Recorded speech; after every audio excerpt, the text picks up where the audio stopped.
All right, let's go to the front of the Courier Mail now. They've got a special investigation, a compelling podcast. Police launch new bid to crack one of Queensland's most baffling murder mysteries. But let's go to the splash, Dan.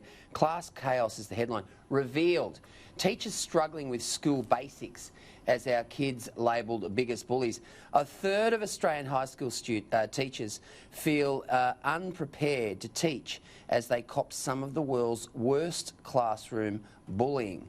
A shock new report reveals. Australian teenagers are more likely than kids in other countries to bully classmates or intimidate teachers. The Australian Council for Educational Research study shows fewer than half the nation's high school teachers are confident managing student behaviour, with 1 in 5 unable to calm a disruptive student. Now, I've got to say, Dan, since I've been doing this show, these sorts of stories have come up consistently and repeatedly. There's clearly an entrenched problem in our classrooms around the country, to the point where teachers are being discouraged in many instances to actually go out there and get teaching degrees because of this poor behaviour. Here's another example of that. Yeah, and again, it's a cultural problem, and it's an absolute, really disgrace that we've got in Australia. Teachers feel that they can't, go into a classroom safely. I mean, as you know, I teach in the university system, and it's sadly not uncommon for a student, if they don't like you, they'll threaten you with a poor review, they'll do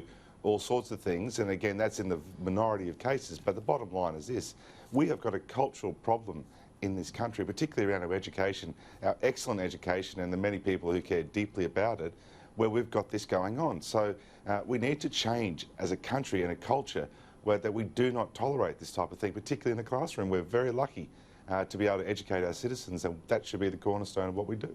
Alexis, are you shocked at these stats? Do you know what? I'm actually not shocked at all. You said before that we've heard stories like this time and time again, so it actually doesn't surprise me at all. And I think it's totally correct that we have this entrenched cultural problems that are filtering through to our classrooms. And I personally happen to know quite a few teachers, and the stories that they tell me absolutely, they make my head spin. I can't believe what they go through. I know that when I was growing up at school, we had respect for our teachers, that we had a little bit of fear there, and that seems to have almost totally disappeared across the board. And we're now in a situation where the students know that they can say and do what they want, and there's no repercussions for them. And in a lot of cases, when they do the wrong thing, their parents come to the school and complain to the teachers for disciplining their children. I mean, the poor teachers, they can't win. They go through so much, and there's not a lot of support for them.